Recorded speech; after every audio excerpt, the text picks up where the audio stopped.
Thank you for joining me. I am Daisy, your hostess. In this video, we will bring back to life the words of James Allen in this book titled The Way of Peace. Some are probably more familiar with his other book titled As a Man Thinketh. James Allen was a British author who'd pioneered the self-help movement and wrote inspirational books and poetry. And the use of poetry is quite prominent as we go through each of these chapters. You'll notice that.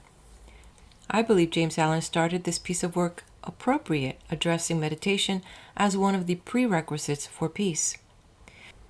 Too often, we come across an image of a monk sitting cross-legged atop a mountain, meditating, and making it look easy. And as many of you who have tried it probably have come to the same conclusion that I have. It's probably one of the hardest non-action action, that's kind of an oxymoron, right, that anyone can do. And at the same time, it's one of the most rewarding experiences as well. Unfortunately, and I'm only speaking from personal experience, no two meditation sessions are ever the same. Sometimes it may feel like you accomplished nothing, and at other times you feel like you're walking on cloud nine. But it's really not just that occasional meditation 1 week and 2 weeks and then you don't do nothing for a couple months. It's part of the the discipline of including it in your way of life that I think ultimately, because I'm still struggling with being that consistent, but it's that ultimate gateway that really helps you capitalize on the rest of your day. And as the author expressed, it is the silent reaching of the soul toward the eternal. That's what meditation is. Anyway, let's sit back as I turn the page.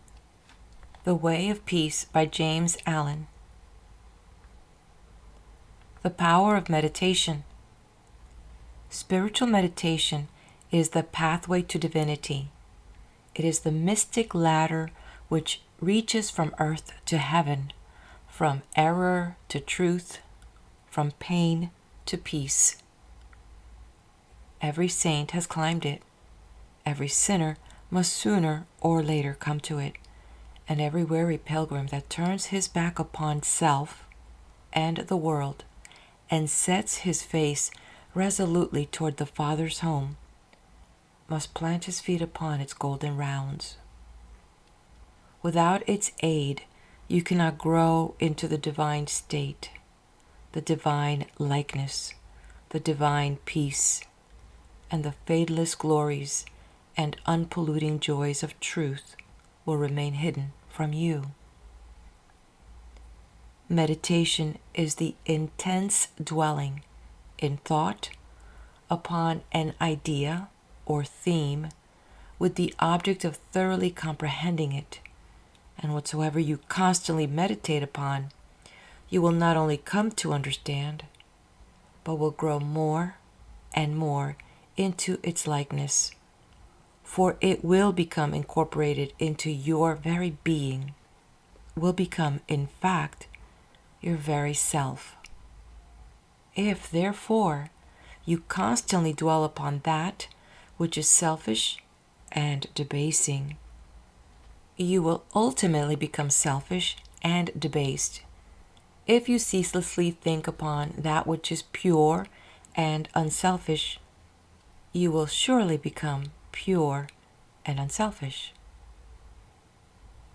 Tell me what that is upon which you most frequently and intensely think, that to which in your silent hours your soul most naturally turns, and I will tell you to what place of pain or peace you are traveling, and whether you are growing into the likeness of the divine or the bestial. There is an unavoidable tendency to become literally the embodiment of that quality upon which one most constantly thinks.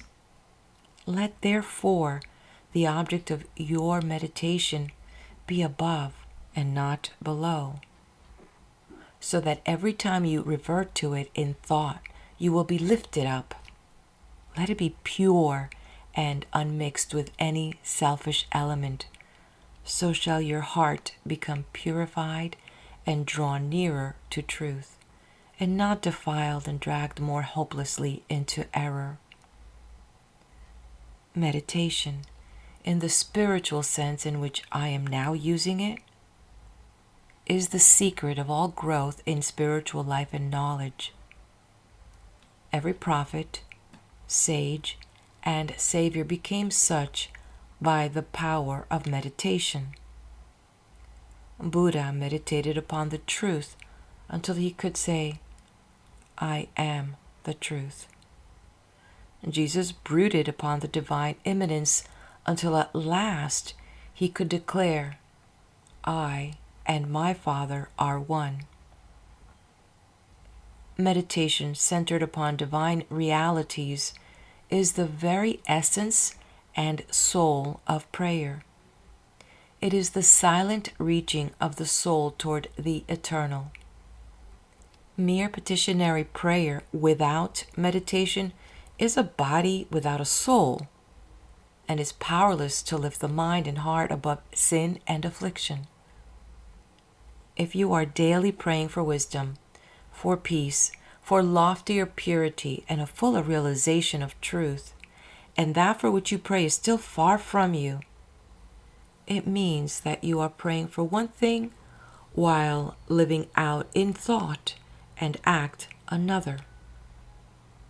If you will cease from such waywardness, taking your mind off those things that selfish clinging to which debars you from possession of the stainless realities for which you pray, if you will no longer ask God to grant you that which you do not deserve, or to bestow upon you that love and compassion which you refuse to bestow upon others, but will commence to think and act in the spirit of truth, you will, day by day, be growing into those realities so that ultimately you will become one with them. He who would secure any worldly advantage must be willing to work vigorously for it, and he would be foolish indeed who, waiting with folded hands, expected it to come to him for the mere asking. Do not then vainly imagine that you can obtain the heavenly possessions without making an effort. Only when you commence to work earnestly in the kingdom of truth will you be allowed to partake of the bread of life, and when you have, by patient and uncomplaining effort, earned the spiritual wages for which you ask, they will not be withheld from you. If you really seek truth, and not merely your own gratification, if you love it above all worldly pleasures and gains, more even than happiness itself, you will be willing to make the effort necessary for its achievement. If you would be freed from sin and sorrow, if you would taste of that spotless purity for which you sigh and pray, if you would realize wisdom and knowledge, and would enter into the possession of profound and abiding peace, come now and enter the path of meditation, and let the supreme object of your meditation be truth. At the outset, meditation must be distinguished from idle reverie.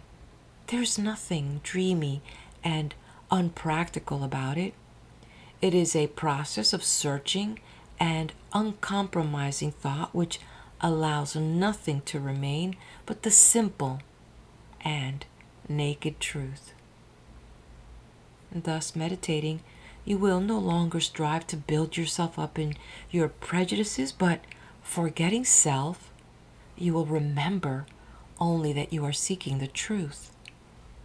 And so you will remove one by one the errors which you have built around yourself in the past, and you will patiently wait for the revelation of truth, which will come when your errors have been sufficiently removed. In the silent humility of your heart, you will realize that there is an inmost center in us all where truth abides in fullness, and around, wall upon wall, the gross flesh hems it in.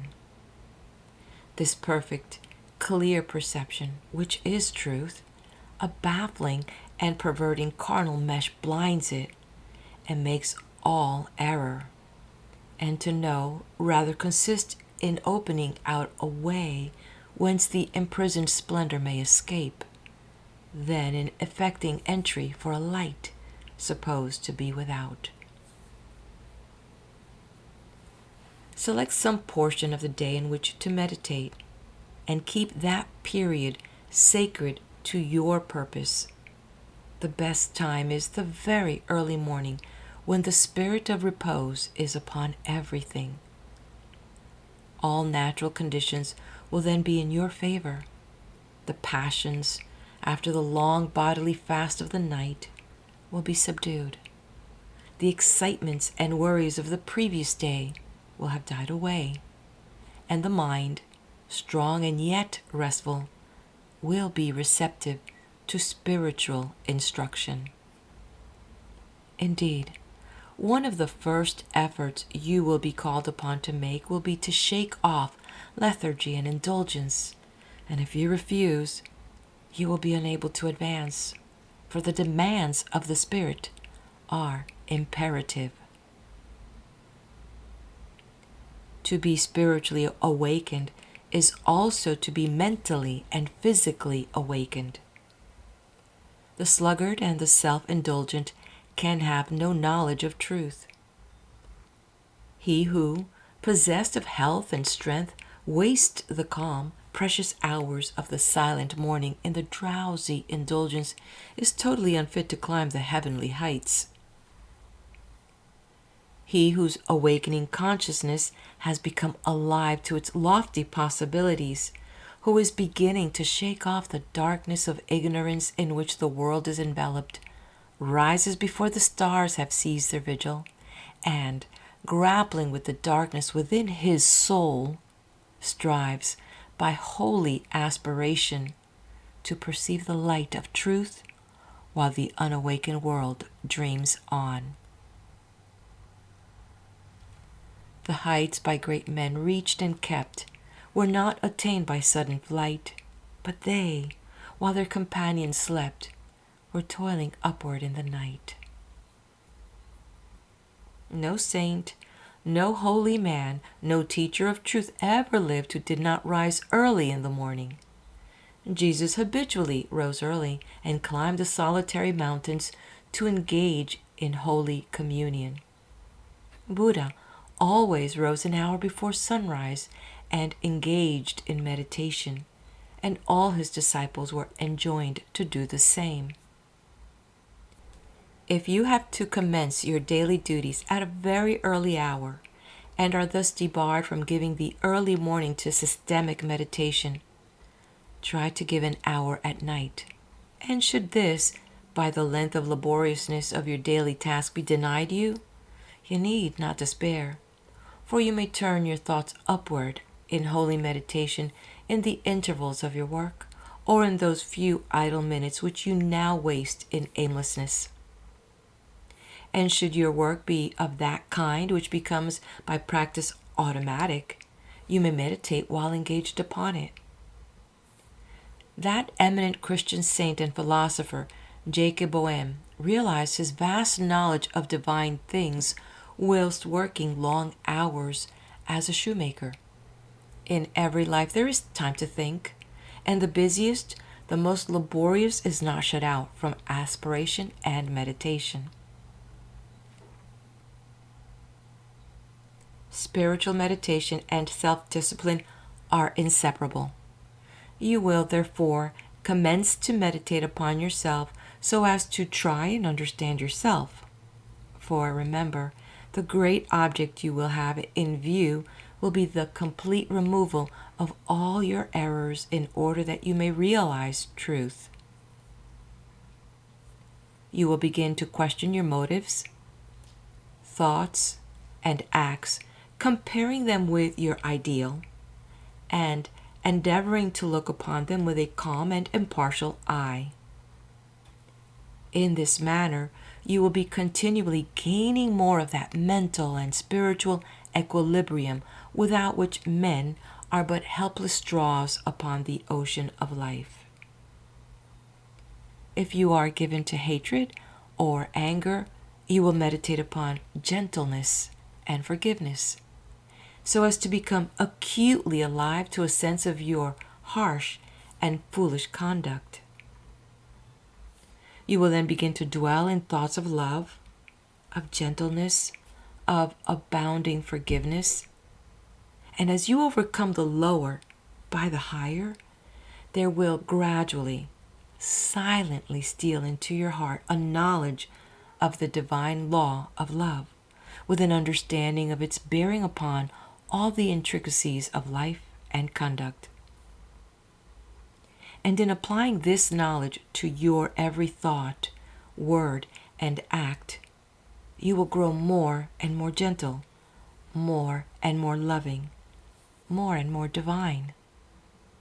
And thus, with every error, every selfish desire, every human weakness, by the power of meditation is it overcome.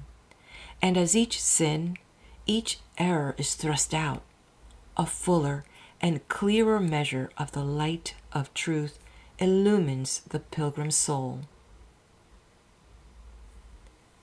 Thus meditating, you will be ceaselessly fortifying yourself against your only real enemy, your selfish, perishable self, and will be establishing yourself more and more firmly in the divine and imperishable self that is inseparable from truth.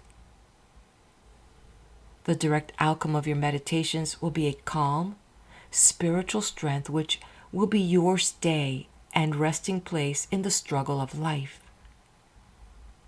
Great is the overcoming power of holy thought and the strength and knowledge gained in the hour of silent meditation will enrich the soul with saving remembrance in the hour of strife, of sorrow, of temptation. As by the power of meditation you grow in wisdom, you will relinquish more and more your selfish desires, which are fickle, impermanent, and productive of sorrow and pain, and will take your stand with increasing steadfastness and trust upon unchangeable principles, and will realize heavenly rest.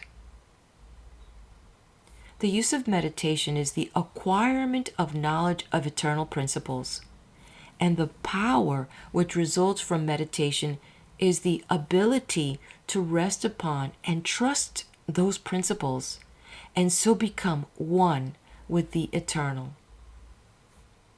The end of meditation is, therefore, direct knowledge of truth, God, and the realization of divine and profound peace.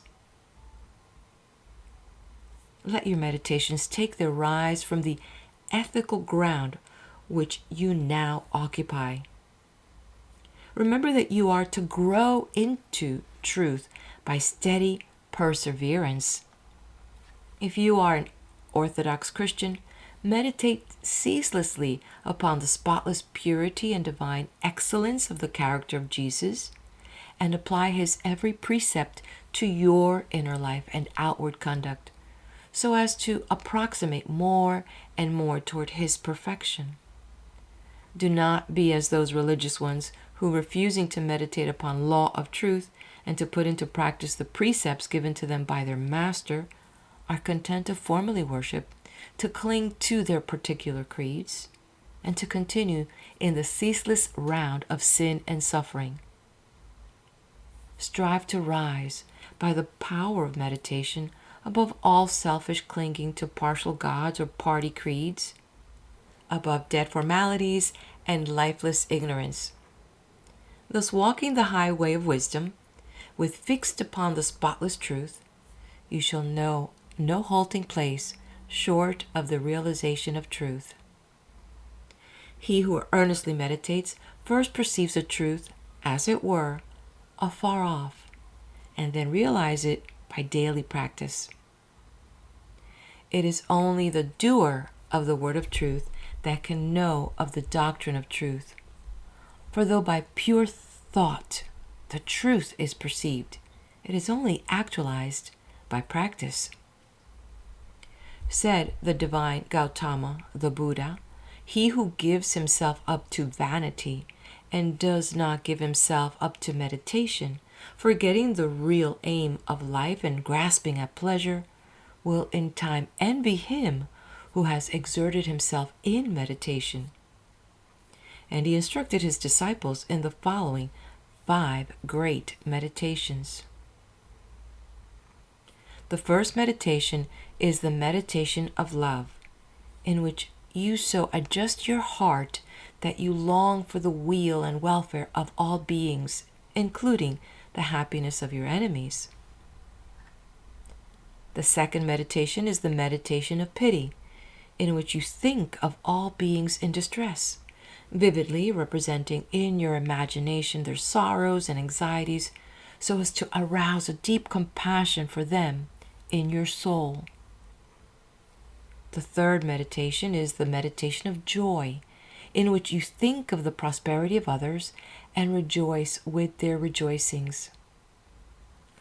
The fourth meditation is the meditation of impurity, in which you consider the evil consequences of corruption, the effects of sin and disease, how trivial often the pleasure of the moment, and how fatal its consequences. The fifth meditation is the meditation of serenity, in which you rise above love and hate, tyranny and oppression, wealth and want, and you regard your own fate with impartial calmness and perfect tranquility. By engaging in these meditations, the disciples of the Buddha arrived at a knowledge of the truth. But whether you engage in these particular meditations or not matters little, so long as your object is truth, so long as you hunger and thirst for that righteousness which is a holy heart and a blameless life.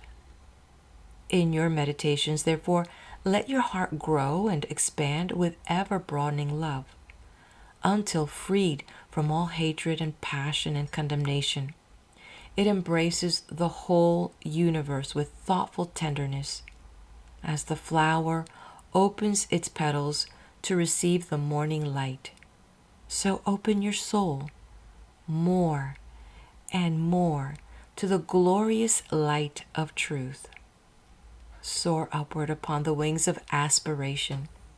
Be fearless and believe in the loftiest possibilities. Believe that a life of absolute meekness is possible. Believe that a life of stainless purity is possible. Believe that a life of perfect holiness is possible. Believe that the realization of the highest truth is possible. He who so believes climbs rapidly the heavenly hills, whilst the unbelievers continue to grope darkly and painfully in the fog-bound valleys. So believing, so aspiring, so meditating, divinely sweet and beautiful will be your spiritual experiences, and glorious the revelations that will enrapture your inward vision. As you realize the divine love, the divine justice, the divine purity, the perfect law of good or God, great will be your bliss and deep your peace. Old things will pass away, and all things will become new. The veil of the material universe, so dense and impenetrable to the eye of error, so thin and gauzy to the eye of truth, will be lifted, and the spiritual universe will be revealed. Time will cease, and you will live only in eternity. Change and mortality will no more cause you anxiety and sorrow, for you will become established in the unchangeable and will dwell in the very heart of immortality.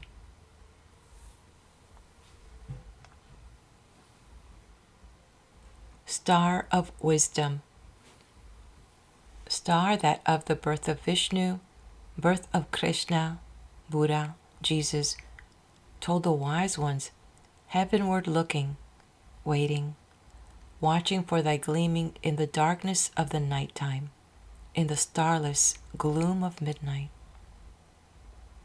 Shining herald of the coming of the kingdom of the righteous, teller of the mystic story of the lowly birth of Godhead in the stable of the passions, in the manger of the mind-soul, silent singer of the secret of compassion, deep and holy to the heart with sorrow burdened, to the soul with waiting weary, star of all surpassing brightness, thou again dost deck the midnight.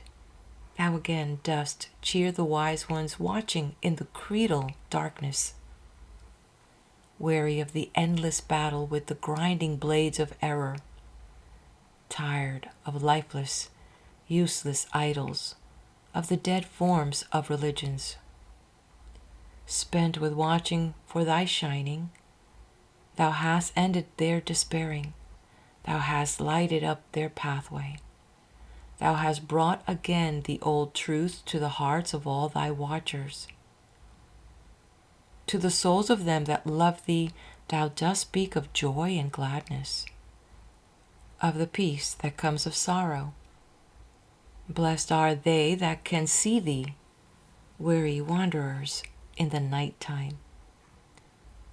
Blessed they who feel the throbbing in their bosoms, feel the pulsing of a deep love stirred within them by the great power of thy shining. Let us learn thy lesson truly, learn it faithfully and humbly, learn it meekly, wisely, gladly. Ancient star of holy Vishnu, light of Krishna, Buddha, Jesus. End of chapter. Moving on now to the next chapter. The two masters, self and truth. Upon the battlefield of the human soul, two masters are ever contending for the crown of supremacy, for the kingship and dominion of the heart. The master of self, called also the prince of this world, and the master of truth, called also the Father God. The master self is that rebellious one whose weapons are passion, pride, avarice, vanity, self-will, implements of darkness. The master truth is that meek and lowly one whose weapons are gentleness, patience, purity, sacrifice, humility, love, instruments of light. In every soul the battle is waged, and as a soldier cannot engage at once in two opposing enemies, so every heart is enlisted either in the ranks of self or of truth. There is no half and half course. There is self and there is truth. Where self is, truth is not. Where truth is, self is not. Thus spake Buddha, the teacher of truth, and Jesus, the manifested Christ, declared that no man can serve two masters, for either he will hate the one and love the other, or else he will hold to the one and despise the other. You cannot serve God and mammon. Truth is so simple, so absolutely undeviating and uncompromising that it admits of no complexity, no turning, no qualification. Self is ingenious, crooked, and governed by subtle and snaky desire, admits of endless turnings and qualifications, and the deluded worshippers of self vainly imagine that they can gratify every worldly desire and at the same time possess the truth. But the lovers of truth worship truth with the sacrifice of self and ceaselessly guard themselves against worldliness and self-seeking. Do you seek to know and to realize truth? Then you must be prepared to sacrifice, to renounce to the uttermost, for truth in all its glory can only be perceived and known when the last vestige of self has disappeared. The eternal Christ declared that he who would be his disciple must deny himself daily. Are you willing to deny yourself, to give up your lusts, your prejudices, your opinions? If so, you may enter the narrow way of truth and find that peace from which the world is shut out. The absolute denial, the utter extinction of self is the perfect state of truth. And all religions and philosophies are but so many aids to this supreme attainment. Self is the denial of truth. Truth is the denial of self. As you let self die, you will be reborn in truth. As you cling to self, truth will be hidden from you. Whilst you cling to self, your path will be beset with difficulties and repeated pains. Sorrows and disappointments will be your lot. There are no difficulties in truth, and coming to truth, you will be freed from all sorrow and disappointment. Truth in itself is not hidden and dark. It is always revealed and is perfectly transparent. But the blind and wayward self cannot perceive it. The light of day is not hidden except to the blind, and the light of truth is not hidden except to those who are blinded by self. Truth is the one reality in the universe, the inward harmony, the perfect justice, the eternal love. Nothing can be added to it nor taken from it. It does not depend upon any man, but all men depend upon it. You cannot perceive the beauty of truth while you are looking out through the eyes of self. If you are vain, you will color everything with your own vanities. If lustful, your heart and mind will be so clouded with the smoke and flames of passion that everything will appear distorted through them. If proud and opinionated, you will see nothing in the whole universe except the magnitude and importance of your own opinions. There is one quality which preeminently distinguishes the man of truth from the man of self, and that is humility. To be not only free from vanity, stubbornness, and egotism, but to regard one's own opinions as of no value. This indeed is true humility. He who is immersed in self regards his own opinions as truth, and the opinions of other men as error. But that humble truth lover who has learned to distinguish between opinion and truth regards all men with the eye of charity and does not seek to defend his opinions against theirs, but sacrifices those opinions that he may love the more, that he may manifest the spirit of truth. For truth in its very nature is ineffable and can only be lived. He who has most of charity has most of truth. Men engage in heated controversies and foolishly imagine they are defending the truth, when in reality they are merely defending their own petty interest and perishable opinions. The follower of self takes up arms against others. The follower of truth takes up arms against himself.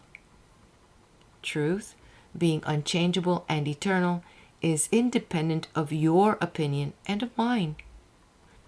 We may enter into it or we may stay outside, but both our defense and our attack are superfluous and are hurled back upon ourselves.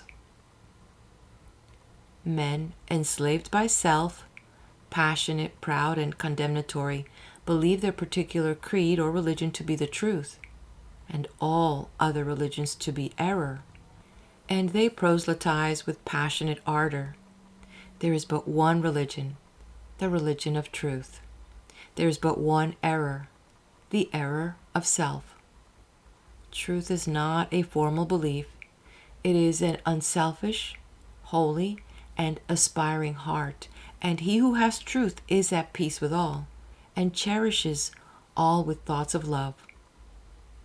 You may easily know whether you are a child of truth or a worshiper of self, if you will silently examine your mind, heart, and conduct.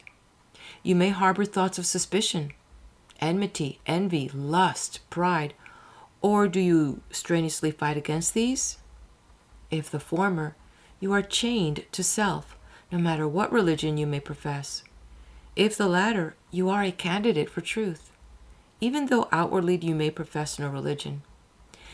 Are you passionate, self-willed, ever seeking to gain your own ends, self-indulgent, and self-centered? Or are you gentle, mild, unselfish, quit of every form of self-indulgence, and are ever ready to give up your own? If the former, self is your master. If the latter, truth is the object of your affection. Do you strive for riches? Do you fight with passion for your party? Do you lust for power and leadership? Are you given to ostentation and or self-praise? Or have you given up the love of riches? Have you relinquished all strife? Are you content to take the lowest place and to be passed by unnoticed? And have you ceased to talk about yourself and to regard yourself with self-complacent pride? If the former, even though you may imagine you worship God, the God of your heart is self. If the latter, even though you may withhold your lips from worship, you are dwelling with the Most High. The signs by which the truth lover is known are unmistakable. Hear the holy Krishna declare them in Sir Edwin Arnold's beautiful rendering of the Bhagavad Gita. Quote, fearlessness, singleness of soul, the will always to strive for wisdom, opened hand and governed appetites, and piety and love of lonely study, humbleness, uprightness, heed to injure not which lives truthfulness, slowness unto wrath, a mind that lightly letteth go what others prize, and equanimity and charity which spieth no man's faults, and tenderness towards all that suffer, a contented heart, fluttered by no desires, a bearing mild, modest, and grave, with manhood nobly mixed, with patience, fortitude, and purity, an unrevengeful spirit, never given to rate itself too high. Such be the signs, O Indian prince, of him whose feet are set on that fair path which leads to heavenly birth. End quote. When men, lost in the devious ways of error and self, have forgotten the heavenly birth, the state of holiness and truth, they set up artificial standards by which to judge one another and make acceptance of and adherence to their own particular theology, the test of truth. And so men are divided one against another, and there is ceaseless enmity and strife, and unending sorrow and suffering. Reader, do you seek to realize the birth into truth? There's only one way. Let self die. All those lusts, appetites, desires, opinions, limited conceptions, and prejudices to which you have hitherto so tenaciously clung, let them fall from you. Let them no longer hold you in bondage, and truth will be yours. Cease to look upon your own religion as superior to all others, and strive humbly to learn the supreme lesson of charity. No longer cling to the idea, so productive of strife and sorrow, that the Savior whom you worship is the only Savior, and that the Savior whom your brother worships with equal sincerity and ardor is an impostor. But seek diligently the path of holiness, and then you will realize that every holy man is a Savior of mankind. The giving up of self is not merely the renunciation of outward things. It consists of the renunciation of the inward sin, the inward error. Not by giving up vain clothing, not by relinquishing riches, not by abstaining from certain foods, not by speaking smooth words, not by merely doing these things is the truth found, but by giving up the spirit of vanity, by relinquishing the desire for riches, by abstaining from the lust of self-indulgence, by giving up all hatred, strife, condemnation, and self-seeking, and becoming gentle and pure at heart. By doing these things is the truth found. To do the former and not to do the latter is Pharisaism and hypocrisy, whereas the latter includes the former. You may renounce the outward world and isolate yourself in a cave or in the depths of a forest, but you will take all your selfishness with you. And unless you renounce that, great indeed will be your wretchedness and deep your delusion. You may remain just where you are, performing all your duties, and yet renounce the world, the inward enemy. To be in the world and yet not of the world is the highest perfection. The most blessed peace is to achieve the greatest victory. The renunciation of self is the way of truth. Therefore, enter the path. There is no grief like hate, no pain like passion, no deceit like sense. Enter the path. Far hath he gone whose foot treads down one fond offense. As you succeed in overcoming self, you will begin to see things in their right relations. He who is swayed by any passion, prejudice, like or dislike, adjusts everything to that particular bias and sees only his own delusions. He who is absolutely free from all passion, prejudice, preference, and partiality sees himself as he is, sees others as they are, sees all things in their proper proportions and right relations. Having nothing to attack, nothing to defend, nothing to conceal, and no interest to guard, he is at peace. He has realized the profound simplicity of truth, for he is unbiased, tranquil. Blessed state of mind and heart is the state of truth. He who attains to it dwells with the angels and sits at the footstool of the Supreme. Knowing the great law, knowing the origin of sorrow, knowing the secret of suffering, knowing the way of emancipation in truth, how can such a one engage in strife or condemnation?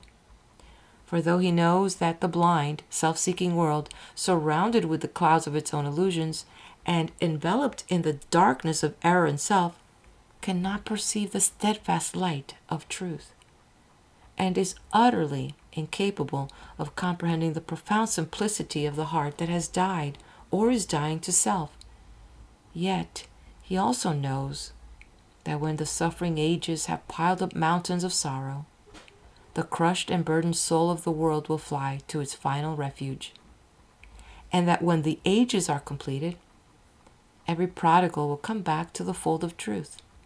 And so he dwells in goodwill toward all, and regards all with that tender compassion which a father bestows upon his wayward children. Men cannot understand truth because they cling to self, because they believe in and love self, because they believe self to be the only reality, wherein it is the one delusion. When you cease to believe in and love self, you will desert it and will fly to truth and will find the eternal reality. When men are intoxicated with the wines of luxury and pleasure and vanity, the thirst of life grows and deepens within them, and they delude themselves with dreams of fleshly immortality. But when they come to reap the harvest of their own sowing, and pain and sorrow supervene, then, crushed and humiliated, relinquishing self and all the intoxications of self, they come, with aching hearts, to the one immortality, the immortality that destroys all delusions, the spiritual immortality in truth. Men pass from evil to good, from self to truth, through the dark gate of sorrow, for sorrow and self are inseparable. Only in the peace and bliss of truth is all sorrow vanquished. If you suffer disappointment because your cherished plans have been thwarted, or because someone has not come up to your anticipations, it is because you are clinging to self. If you suffer remorse for your conduct, it is because you have given way to self. If you are overwhelmed with chagrin and regret because of the attitude of someone else toward you, it is because you have been cherishing self. If you are wounded on account of what has been done to you or said of you, it is because you are walking in the painful way of self. All suffering is of self. All suffering ends in truth. When you have entered into and realized truth, you will no longer suffer disappointment, remorse, and regret, and sorrow will flee from you. Self is the only prison that can ever bind the soul. Truth is the only angel that can bid the gates unroll. And when he comes to call thee, arise and follow fast. His way may lie through darkness, but it leads to light at last. The woe of the world is of its own making.